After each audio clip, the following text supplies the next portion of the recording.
Mayong adlaw kaninyong tanan nga nagpaminaw karon, ning tulumanon kini ang akong suliran. Ilabi na kaninyo Dr. Rene Obra o Attorney Eileen Bathan. Ingon man sa mga artista nga maghatag og kinabuhi ning akong suwat suliran. Ako si Main, 19 years old, minyo ug may duha ka mga anak, taga Sindangan, Zamboanga del Norte. Makapila na akong magpadaan ninyo og suliran. Dinghi kayo na, punto legal kini. Kabahin kini sa akong pagpanganak. Wa manggod ko makaabot og ospital, diha ra sa dan, aron inyong hisabtan, ingon ining mga paghita po.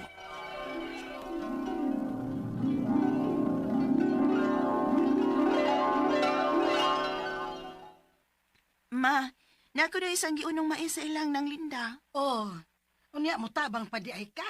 Nadako naman ng imong tiyan. Sunod buwan ka naman mga anak, di ba, Maymay? O ma, sa Disyembre pohon. Disyembre pa bitaw?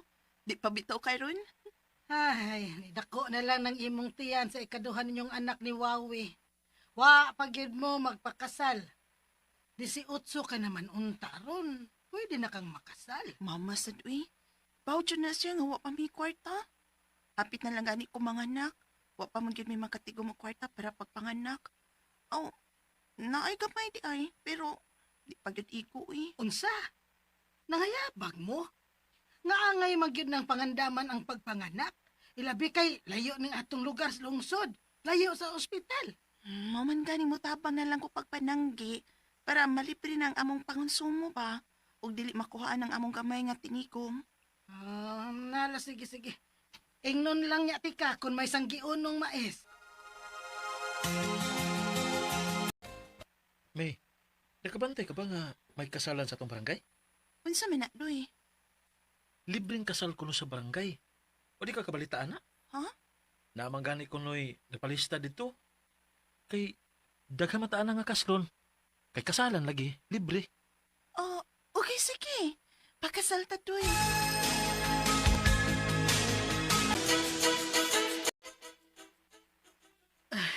Mga pahalipay ninyo anak, Maymay. Salamat ma. Nalipay kay ko nga nakasal na gid mo suwawi. Nga wa ka pa mga anak. Dili bastardo ang inyong anak. Mataw siya nga may mga bendisyon na kamo. Salamat sa Ginoo ma.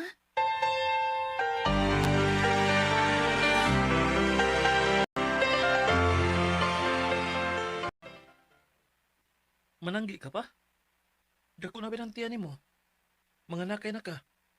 Makaanak ka ni ka dito sa maisan. Okay pa mangod siguro doy.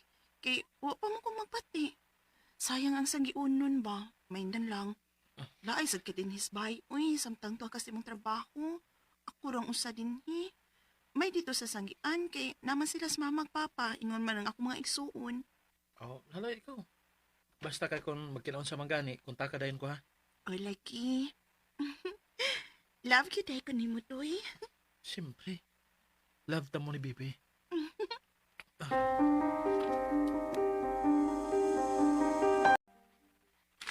Mutabang pa kag pananggi ti.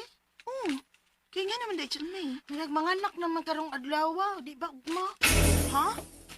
Tarong diyang manghura ka, uy. Lagi, nag-anak ko karong adlaw, o labing dugay ugma. Man, magsakit-sakit akong tiyan ko. Nya mga anak na ko. Na, pangandam na lang gidaan natin ha. Kasi tanaw ba yan ako nimo ay manganak na karong adlaw. Oh, Adto na lang mo daan sa lungsod. unsa? Recorded by X Thunder Gaming.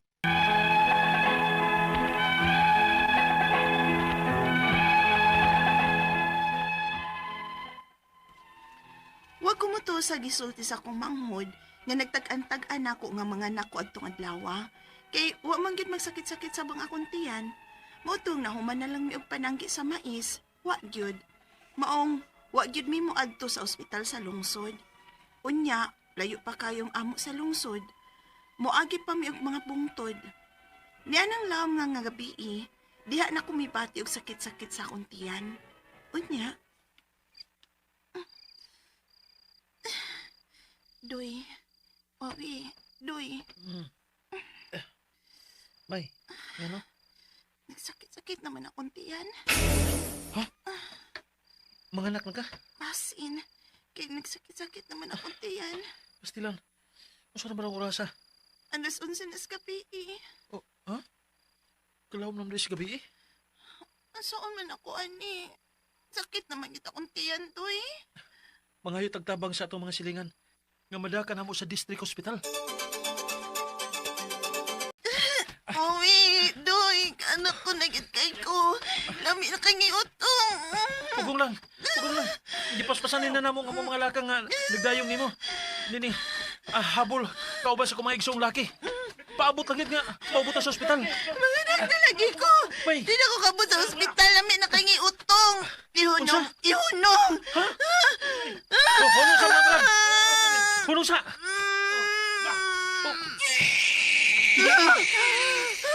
Natawa na si Maymay. Nanganak na siya.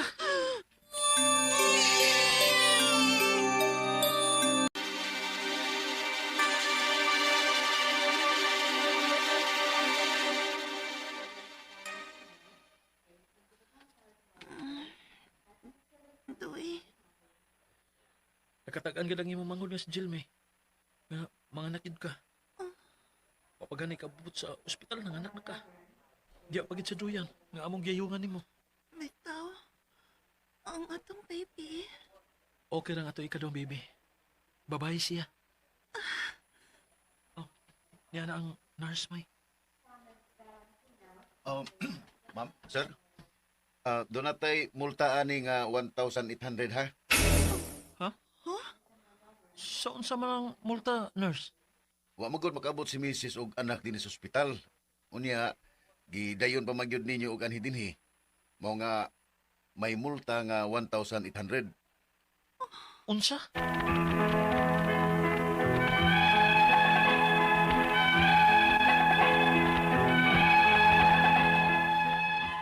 Siya sa multa-multa. Kay sabi day namo kung wag gyud ko makaabot sa ospital. Og nakaanak na ko nga mugawas naman gyud ang bata. May gani kay nay nakatabang namo nga usa ka mahuyang. Gisukit-sukit mi og iya ming gitabangan nga way mabayran bisag piso gamit ang PhilHealth sa kumbana. Gituman lang namo ang mga papeles nga kinahanglanon. Ang akong mga pangutana mo kining mosunod. Unang pangutana, kung dili di ay maabot sa ospital ang mga anak kay nakaanak na sa dahan pa lang, mamultahan di ay sa ospital. Nga wa man tuyo ang nga mugawas na gyud ang bata. 1.8 kuno ang multa. Ikaduhang pangutana, kung wa pa'y nakatabang namo nga asikasuhon ang PhilHealth sa kumbana, posible gyud nga makabayad mi sa multa. Kung bawal gyud na, mareklamo ba ang namo ang maong ospital? Ikatulong pangutana, pag-process sa PhilHealth sa kumbana, gikarga mi sa akong anak isip beneficiary o wa mi nabayran bisag piso. Gipalukat ramig mga papeles. Okay ra ba to? Ikaupat og katapusan. Kinahanglan pa ba di ang i-approve nga nakasal lang nag-edad og 18 or 19 years old? Mga pila man di edad sa papa, aron makadasa apelyido sa papa ang bata. Kaya ang una namong anak gud, wa pa man mi makasal adto. Palihog, tabangi og tambag ko. Kini ang akong suliran, Maymay. Maayong adlaw mga suking tigpaminaw kini si Attorney Elaine Bathan og ako karon ang muhatag ninyo og tambag tubag solusyon kalinawan sa inyong mga pangutana, mga problemang may punto, legal, personal, mga problema nato sa tuang mga kapikas, karelasyon, mga kauban nato sa balay, silingan, mga kabtangan, mga yuta, mga dokumento sa ato ang pagpandrabaho ug unsa atong mga pangutana dinha. Ipadala na dayon ang inyong suwat sa suliran_612@yahoo.com or sa ato ang Facebook account nga kini ang Akong Suliran Official Writers Page. Pwede sa datong ipadala sa 3rd floor, Jose R. Martinez Building, Osmeña Boulevard, Cebu City. Lain-lain ug klase-klaseng pamaagi gyud guys kung unsaon ninyo pagpadala ang inyong mga suwat o mga suliran diri namo. Ang importante kompleto ang pangalan hinungdan sa inyuhang mga pangutana, no? And a big shout out lang gyud, no, sa tanan natong mga likers ug mga followers nga naminaw sa ato ang programa pinaagi sa ato ang YouTube channel ug sa RMN na Facebook account. And guys, salamat kayo sa inyong padayon nga pagpaminaw, no, sa ato ang programa o pag-like o pag-follow nako sa Elaine Tantengco Bathan sa Facebook. And greetings and shout out, no, sa tanan nga naadire na naminaw karong adlaw, labi na nilang Mika K. Rojo, nilang Jaja Balahadya, Roydas dinha sa Camotes, hello, and thank you Beverly Padua de los Reyes, no, gusto ka na mo like ug mo follow na to sa Instagram ug sa Facebook. Thank you always for the love and for following me. Letter sender karong adlaw si Maymay, asa man gipada ni Maymay ang iyang suwat sa kini ang akong suliran official writers page. Gitago na to yang pangalan pero taga Sindangan, Zamboanga del Norte. Kapila na kuno siya nagpada. Karon punto legal kuno iyahang pangutana. Ay, thank you kayo kay sige day kag padala, no, og suwat, meaning to say ni salig juday ka sa mo ang programa among the many followers ug listeners nato sa ato ang programa nga kini ang akong suliran over the years. Unya nanganak manggod ni Maymay pero wa siya kaabot sa ospital diha ra sa Dan, no? So mo manggod to ato na sinati sa drama kung unsa gyud nahitabo nga naabtan gid siya sa Dan, wa na gid siya kaabot sa ospital pagpanganak. So iyang pangutana, kung dili di ay moabot sa ospital ang mga anak kay nakaanak na sa dalan pa lang, pamultahon di ay sa ospital nga wala man tuyo nga mugawas gyud ang bata. 1/8 kuno ang multa, wa sad ko kasabot kung multa bay tawag ana or naalang gyud fee para pagpa-admit sa bata. Kay dili na sakto, no, maybe wrong ang termino nga gigamit pero dili gyud na nganong multahan man kang nanganak ka, no? I think admission gyud siguro na nga fee ba pagpadawat ninyo. Kay dili gyud na sakto og makiangayon, wa sad koy nakita nga basihan nganong pamultahon ka kung nakaanak ka sa gawas. Pero kay gidaman ang bata didto, siguro mauna ang ilahang fee labi na kay wa didto gipanganak ang bata pero dili na multa, ha? Ikaduhang pangutana, kung wa pay nakatabang namo nga asikasuhon ang PhilHealth sa akong bata, posible gyud nga nakabayad mi sa multa. Kung bawal gyud na mareklamo ba unta namo ang maong ospital? Yes, kay bawal gyud siya, wa ko kasabot ug unsay pasabot sa multa. Ang ako alang usa ta mo reklamo kay pwede man gyud siyang mareklamo, klaruha, sutaa, klaruha ug ta sakto, no? Kung unsa gyud ang 1,800 nga gibayran ninyo para unsa gyud to. Multa gani gyud ang ilahang gamit nga termino ug ilahang gisulti, no, dili admission fee or unsa pa na dinha, then pwede na ninyong ireklamo sa Department of Health, no? Kay dili na pwedeng ingon ana, no? So kana pwede na to sila mapasakaan pero ako klaruha sa kay gaduda ko basin di mao ang terminong gigamit, ha, nasayop ba or unsa, pero og tinuod nga multa ang tawag niya kana dili pwede, ha? Ikatulong pangutana, pag-process sa PhilHealth sa akong bana, gikarga mi sa ako ang anak isip beneficiary, ug wala mi nabayran maskin piso, gipalukat rami og mga papeles. Okay ba to? The answer is yes. Kay mo nay nakanindot sa PhilHealth. Mauna nga samtang dapat unta magpadayon nga naay pundo, no, ang PhilHealth. Kay ang PhilHealth manggod mauni ang healthcare system sa ato ang nasud. Naka-notice mo sa ubang nasud, although dako sad kayo silang mabayran nga buhis, pero makaingon gyud ka, di ba, hala kang nindot nila, uy, kanang nindot kay ilang mga ospital, libre, way bayranan. Pay mo nindot man ang ilang healthcare system. Kita, mo ni ato ang version, no? Aside sa government hospital, naatay mga PhilHealth, nga gamay ra kay tagbayran, pero maoy naghatag og nag-provide na to. At least, no, kaning sa dialysis, makaingon jud ko nga gamit kaayo ang PhilHealth sa mga dialysis patient labi na karon, no, kay dili sa yun mag-dialysis, pero tungod sa PhilHealth, no, maka-dialysis gyud in town ang katong mga naay problema sa ilahang kidney. So kani, kay dama na apil man na ang beneficiary, yes, sakto ra to, okay ra gyud pud to, ha? Ikaupat og katapusang pangutana, kinahanglan pa ba di ay i-prove nga nakasal ang nag-edad og 18 or 19 years old? Mga pila man di ay edad sa papa aron makadala sa apelido sa papa ang bata. Kay ang una namong anak god wala pa man ni makasal ato. Okay. Ang balaod man god nag-ingon nga kung 18 above, 18 to 18 years old pwede nang magminyo.